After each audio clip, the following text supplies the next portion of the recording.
Welcome to Chillin' 101. We hope this video helps. In this video, I will explain how to open your Lincoln MKZ key fob. Before we begin, let's gather our essential tools. You will need a small flathead screwdriver or a plastic pry tool to safely open the casing. Also, have your new coin-type 3-volt lithium battery ready. Working on a clear surface helps keep track of all components. This simple process takes only a few minutes.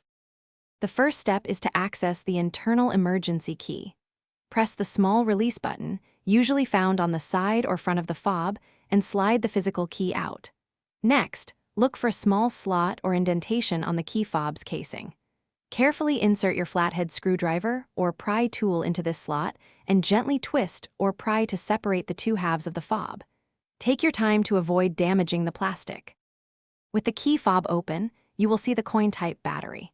Gently use your screwdriver or pry tool to lift out the old battery. Pay close attention to its orientation, noting which side faces up, usually the positive side.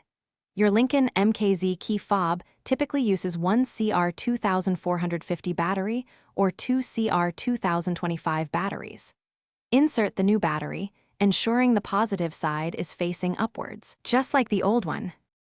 Now it's time to reassemble your key fob. Carefully align the two halves of the casing and press them together until they snap securely into place.